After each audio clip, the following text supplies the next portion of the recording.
Yeah, y'all gonna stop coming in my live talking about this Victor dude, bro. We hooping this year. Y'all gonna see.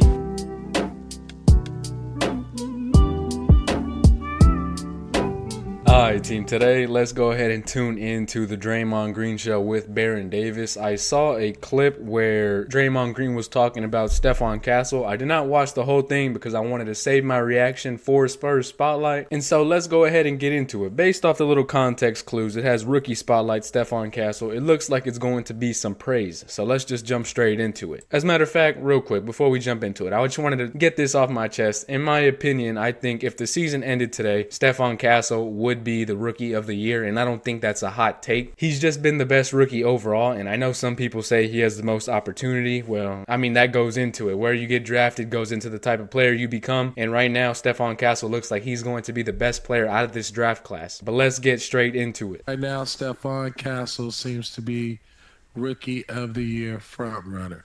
Do you think he should win Rookie of the Year? I think he should. I think I spoke about him earlier this year on the pod after we played them, and I was just saying like, yo, I think that kid gonna be real. When I look at the rookie class, he's been the most consistent all year. He's been the most consistent player all year. I think everybody else has been up and down. He's been extremely consistent. There's no one in the rookie class that's done anything that jumps off the page. And so I think, if there's no one that's done anything that jumps off the page, the next thing, except Stephon Castle has had games that jump off the page to you now. Man, That's exactly right. Now, Stephon Castle has been the most consistent. He's showing the most flashes, and he's showing them consistently. It's not just like a one-time thing. And this is actually some high praise. If he said he has spoke about Stephon Castle before, we may have done a video on it. I don't know. But there has been some players to talk about Stephon Castle. You have Anthony Edwards. Tyler Herro spoke on his defense where he said he was picking him up from the parking lot. Earlier this season, we saw Stephon Castle hold Stephen Curry to a very poor shooting night. And how did I forget this? LeBron James spoke about Stephon Castle and said that he is going to be real. And so it's kind of similar to Wemby. Not exactly, because there was way more people to talk about Wemby, but there have been players that have come out and gave Stephon Castle his respect and said that he is going to be a very good NBA player in the future, and he already is one right now. And so I think Draymond hit it spot on when saying no one has done anything to jump off the page like Stephon Castle has. Even when he went to the dunk contest, he showed you some pretty good flashes in his athleticism and his creativity. He also won the Rising Stars MVP, and so he has been very impressive this season.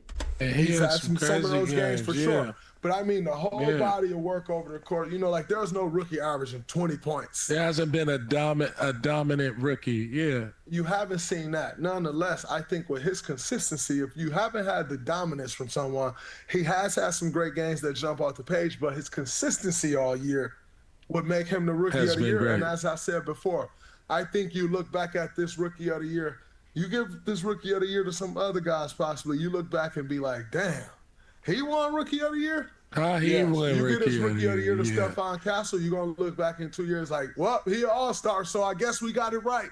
So he got that potential. He will reach that potential. We got to get it right. That's the guy. He should be rookie of the year. Yo, man, he's making me smile. He's hitting his spot on. On the channel, we have said that Stephon Castle has all-star potential. I think he has the potential to be the second best or the third best player on this team when they're a championship team. It just depends on how fast he could get there and how rapid his growth is. But those are my thoughts exactly. Whenever you have someone who shows they have the potential to be an all-star compared to like a Jalen Wells, and this is not to diminish his body of work because he has been very solid for a playoff team. The Grizzlies are going to make a postseason run. I don't know how far they will go because they fired Taylor Jenkins, but although Jalen Wells and Zach Edey have had great games and they've had a solid stretch, I think they're more of like role players or complementary pieces, whereas Stephon Castle has shown you he has the potential to be an all-star, like Draymond said. And Draymond actually said he thinks he is going to be an all-star. And so for that to come from a player, a Hall of Famer, one of the greatest defenders we've ever seen, I mean, he's not top three, but he's up there for sure. For him to praise Stephon Castle like that, it actually brings some joy to my heart and makes me respect Draymond a little bit more. I don't have no hard feelings toward Draymond as a player, but I know he has a negative connotation where some people don't like him. Me personally, I don't have a problem with it, but this take, it makes me smile. I'm not going to lie.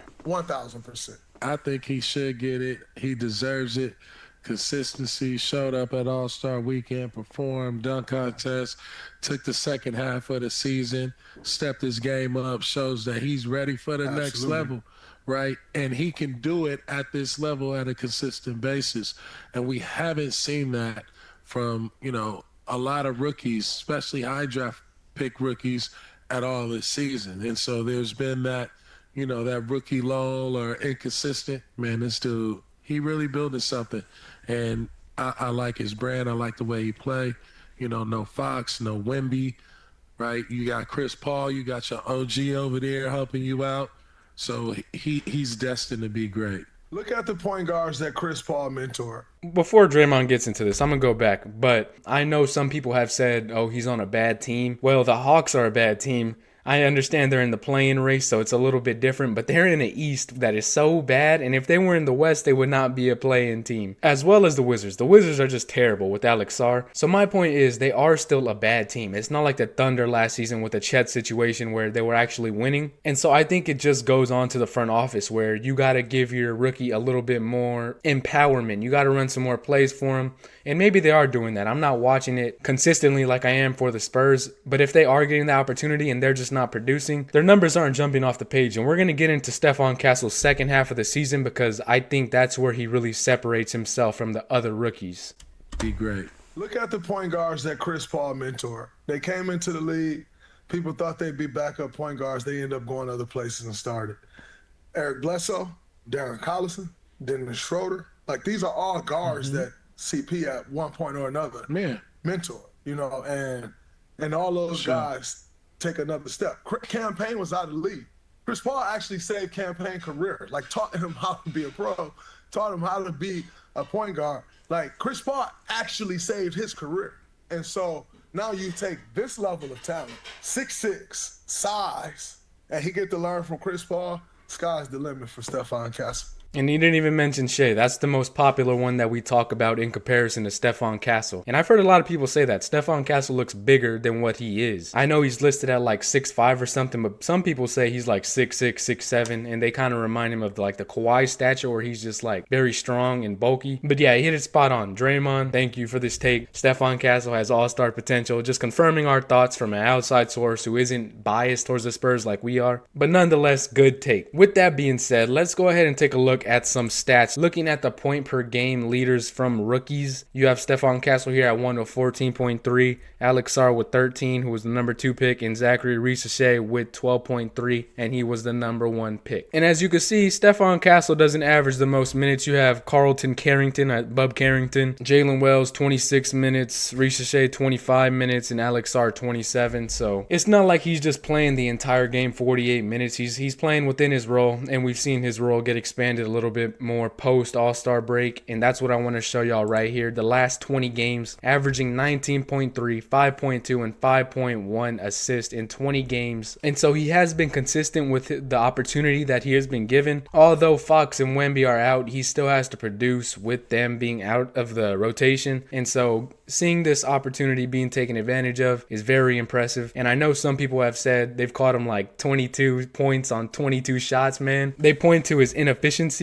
and I don't really understand it because there's no rookie that's been extremely consistent. When you talk about rookie guards in this league, inefficiency is one of the things that is common within all of them. And so that's nothing to worry about. I think that's more of like, I get it is a valid point, but it's more of you have nothing else to say about Stephon Castle. The jump shooting has been a little bit better than we've expected. I know the stats don't look good, but when you watch the games, he has the ability to hit an open shot if you leave him open. Teams aren't sagging off of him like they did in the beginning of the season because they often just left him open, but he has shown the ability to hit those shots. And so everything you wanted to see out of Stephon Castle this season, you have been seeing that. And so the efficiency thing doesn't bother me, nor should it bother y'all. That's not going to stop the Rookie of the Year campaign. He will win Rookie of the Year. And so let me know what y'all guys think down below in the comment section. What are y'all's thoughts on Stephon Castle? How did y'all view him coming out of the draft? Not to toot my own horn, but I said Stephon Castle should be taken with that number 4 overall pick. And so yeah, let me know what y'all guys think. As always, be sure to leave a like and subscribe. It's being boy Chris, and I will catch y'all later. I'm out.